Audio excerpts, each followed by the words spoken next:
Does that change much, or is it still pretty much the same? It's still pretty much the same. We're seeing different trends. You know, this year we've seen more heroin use than we have in the past. We still see some of the date rape issues that we've had in the past. You know, but we're still working on some of those. So. What about this whole marijuana issue? Well, that's changed the dynamics a little bit. You know, we still encounter folks that are, you know, it's not legal to smoke it in public. Right. So we still encounter that.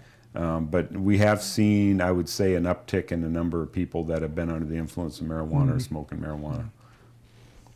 Interesting. Yep. All right. Article 10, a town meeting, which is the general fund capital expenditures warrant. Yep. Had an item in it, one item for the police department, which is the costs associated with the purchase and installment of an emergency warning system, which would ultimately be reimbursed, at least in large part, by a federal grant. Right. The cost of $45,000. Did anybody really realize what this was talking about? All I can say is that, you know, if they didn't realize it, they didn't read. You know, the information's there. There was at least 2 public hearings before the Capital Committee where those items were specifically discussed. The Capital Committee asked some very pointed questions, very critical questions about it. And at the end of the day, they were convinced that, you know, what we were asking for was something that was needed. Then it went to the FinCom, who also asked questions about it at their public hearings. They moved it on. It ended up on the warrant where a town meeting, you know, my recollection of town meeting was we spent more time talking about the solar trash compactors than we did about any of the other things on there. I don't think we talked about any. And my recollection is we didn't talk about any of it. No. But, you know, so one can only surmise that at least the majority of the folks that were there had no questions about that issue. If they knew what it was all about. Yeah. You know, notwithstanding. Yeah. But well, I think you hit on a point. I think there is a lot of misunderstanding about what it really is. Well, that's why you're here. Yeah. To explain what it's all about. Right. I mean, let's go back. And there was a period of time long ago, and well, not that long ago, but in the hurricane of 1938 was a pretty good example, where nobody knew that was coming. And people got smashed by it. A lot of people were killed and so forth, in Connecticut and so forth. Yep. In more recently, Sandy, a couple of years ago, people knew it was coming, but people had no idea of the severity of it. Correct. And I guess one question is whether anybody knew about the severity of it and could have predicted it and could have pulled a horn, so to speak, if they'd known it was happening. But there is a lot more information out there. As I say, we all knew Sandy was in the neighborhood. We knew it was, you know, we should take at least, I think, rudimentary steps to protect ourselves from it. So why things are very different than they were in 1938? Well, they are and they are not. Okay, you would be surprised at the number of people. The day the hurricane hits, that's their first realization, something's wrong. You know, they didn't notice people pulling their boats out. They didn't notice people, you know, the crowd on the island getting smaller or whatever. You'd be amazed at the number of people here that just don't understand or don't care. Oblivious, just oblivious to for it. whatever reason. You know, and it's not just hurricanes. Hurricanes are actually not a real good example of the use for these because what is the use? Odds are they're not going to be used because a hurricane's coming. But there's, you know, we haven't developed the total criteria yet. But in general, what this is, it's part of the emergency alert system. That's a nationwide system. It has multiple uses, but it's a basic system when all else is tentative, which, you know, what we have on the island for notifying the public is all tentative. You know, we have cell phones, we have a reverse 911 system called Code Red that we can call people's homes, but that system is only as good as the phone book. It's no more valid than that, you know, and cell phones aren't in the phone book. And cell phones aren't in the phone book. We have this system called Ping 4 that, you know, Massachusetts Emergency Management Agency uses, and we use it. It's a good system, and it can be isolated to put messages out in more so in the mainland than here because of the way our cell system is built. But you know, we can isolate various areas, for instance, and give a message specific to that area, so people in that area can get that message. The problem is you have to subscribe to Ping 4 in order to get the message. And right now, you know, in the peak season here, let's say July 4th weekend when we had a hurricane strike, conservative estimate is there's at least 80,000 people on the island. 2,400 people have subscribed in the year and a half we've had it to Ping 4. And out of that 2,400, I'm guessing half of them weren't here in the island, and I'm guessing most of them that have subscribed probably have turned it off because it does drain your battery because it's constantly using the location services. And many people with smartphones turn off their location services. So, you know, it's a tool, but it's not a very good tool, I would call, for immediate disaster notification. And we ran into some problems on the 4th of July this year, as well as prior events where, you know, this winter we had a major blizzard. And that was kind of the incident, although we had been talking about this system way before this winter. But this winter became a real realization that something needed to be done because power was out, so people's telephones didn't work. They're oftentimes, unless they had a battery backup radio, didn't have radio or television communication. People's cell phone towers were going down or becoming inoperative because of loss of power, and after time, their batteries, the way ours work, wear out. So we had no way of getting people. And a whole section of the island, Sconset, was cut off. We actually had an elderly couple, didn't know what to do, so they set out to try to leave the area, and we ended up having about a 2-hour rescue operation to try to recover them, get them, and take them to safety. And how would this warning system the alert system is designed so it in times like that, like when we know we're getting cut off from a particular area of the island, for instance, we could sound the alert system at an early enough stage, people hear it, and what that signal tells you is two things. You seek shelter, and because something bad's happening. You don't know what it is. You seek shelter, and you tune in to a public information system that you can get that information. But if you don't have electricity, and well, but presumably we would have had that message out before that got to that point. But if you don't have electricity, and this is part of the other part of it, is along with this system goes a public education campaign that, you know, you really need to have a battery backup radio. You really need to have, you know, different shelter-in-place supplies, etc. So you know, this winter storm would have been a good example where we most likely may have sounded that siren out in the Sconset area once we realized that we were not going to be able to maintain access to Sconset, and we needed people to be alert. That something bad was happening, and they needed to get prepared. And if they didn't have a way for heat, or they didn't have food, they didn't have things, they needed to get to a neighbor's house or to the firehouse or someplace where that was available. So that would have been one. You know, I was really disappointed in the Enquirer Mirror's editorial, and not because of Marianne's position on them. I don't think she quite understands what the system's for, but she did spread some misinformation there about the vulnerabilities this island faces. You know, the east coast of the United States is at risk for earthquakes. It's not as bad as the west coast. It's not as bad as the New Madrid fault that moves through the Midwest, but it's the third-ranked area of vulnerability. This area is exposed potentially to life-threatening tsunami waves as a result not only of threats from Portugal and the Canary Islands, the Azores, and those areas, but one of the greatest causes of tsunami waves, if you read the research on it, is what they call landslides that occur at the edge of the continental shelf. And the continental shelf, as you know, is what, a couple hundred miles south of here. All along. All around there, yeah, but you go south and east.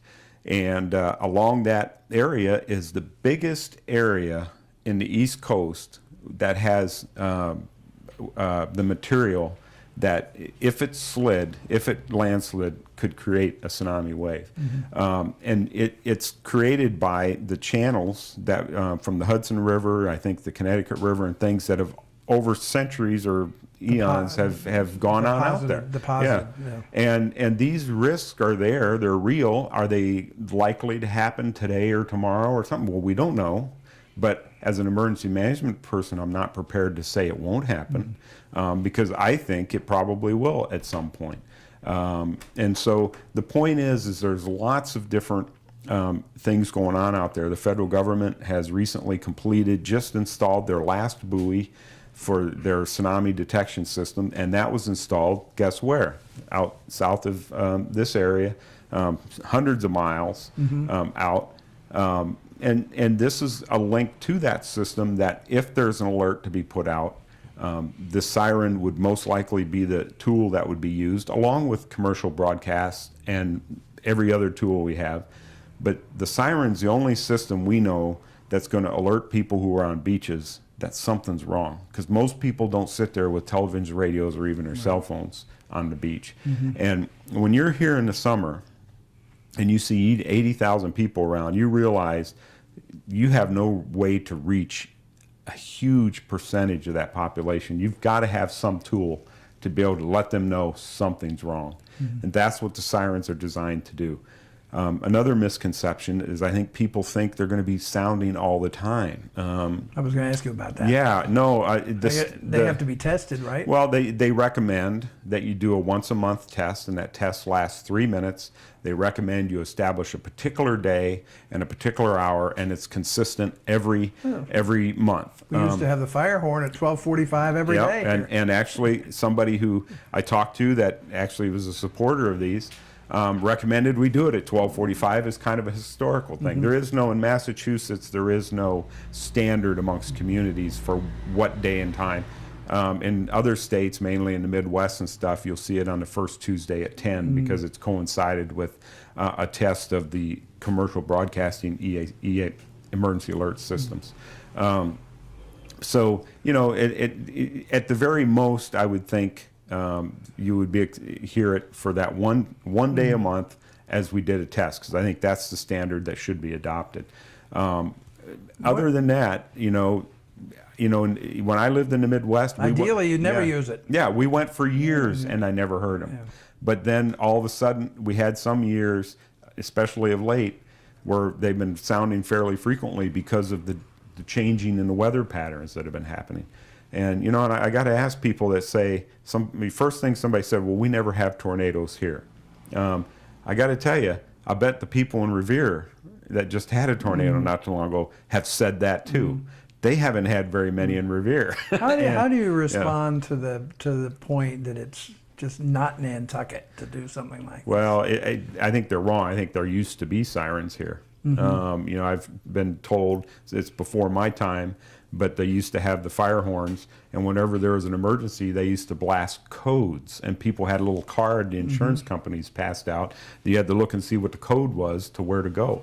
And you know, and at what point do you decide that quaintness of Nantucket overrides the need to ensure the safety and security of the public? And we're not talking about something here that the average person's even going to know is there. You know, it's not like we're building a huge but you tower. do need to somehow, as you said, educate people. And we certainly, yep. What are people going to do when they hear the siren? They're not going to know what it is necessarily. If it's an earthquake, it's already happened. If it's a tornado, it's probably, or it may have already happened or not. But a tsunami's out in the middle of the ocean somewhere, galloping along. Right. They're not going to know that. Well, the first thing is if it's an earthquake, it's not likely going to be an incident that the sirens are going to have any use, unless associated with that earthquake is a warning from the National Weather Service about a tsunami, potential tsunami. In that case, the sirens would go off. But the basic thing to do when you hear the emergency alert sirens is you know something bad is happening. You don't know what it is. You have no idea. If you're on the beach, should leave the beach. I would think. Leave the beach. There will be other indicators that things are bad at the beach if a tsunami is about to hit. But the point is you would hear the alert tone, and you know that you should seek an area of shelter, and you should tune in to some commercial service emergency alert system, radio station, television station, or call local authorities and say, what is the problem? Because with the tsunami warning, in most cases, we should have, time for people to get away from the at-risk areas. But if we have to go around in person and notify With a everybody, bullhorn. we would never have time to do that. Right. Dino, did that take care of your question? Yeah. Okay. Go right ahead. If my last question is, if somebody did a statistically valid poll and 2/3 of the people here said they didn't want it, would you push ahead? Well, I would. I'd push ahead with it because I think it's needed. It comes down, though, to ultimately to the Board of Selectmen, if they're willing to fund it or not, if they're willing to authorize the expenditures of the fund. Right now, what they've approved is us to apply for the grant funding that goes with it, and then that'll be a multiple year thing that we'll be putting in for to supplement it. So it's I would hate for people to make that decision about something like that without really knowing what the ultimate impact. Because I can assure you this: there will come a day when people would regret that decision for whatever reason. There's one other question. What about the panic factor that the sirens might engender? As I explained to some people who have talked, I said, if you've come from anywhere else in the United States, which many of the people that come here to visit, this is normal in their communities. There's no panic in the streets. There's many occasions when these things go off for a lot of different things: hazardous material spills, hazardous weather. Sometimes in the areas where they have major forest fires, they use them to notify for evacuations, that kind of thing. Their emergency managers have educated their communities to the range of things through policy, what they're going to be used for, so that they got some expectation. They know what it is. They know it means seek shelter and seek information. And there's not going to be, people don't run up and down the streets panicking and run for the airport to leave. The circumstances in the case where one of these is going to be used is already beyond that. I'll give you a good example when a good appropriate time to use one would be. And Nantucket's a real classic for this. As I said, ordinarily they wouldn't be used to warn people of an impending hurricane because there's plenty of opportunity days in advance to know that something's coming. And we have lots of different ways of getting that word out and dealing with things. But our experience here on the island is most of these hurricanes have really been just high-end tropical storms. They haven't been hurricanes. If you get winds of 70 mile an hour or greater that are steady, you start having trees come down, you start having pieces blown off buildings, not maybe entire roofs, but parts, especially from buildings that people didn't properly secure. And you start having, loose items that can seriously hurt somebody when they hit in the wind. That's a point in time when we may set off the alert sirens when the winds reach a certain pre-described level. And what that tells people is seek shelter, seek information. Nantucket is famous, and I've seen it myself during this summer. The number of people who go out just to see the carnage, as it's occurring.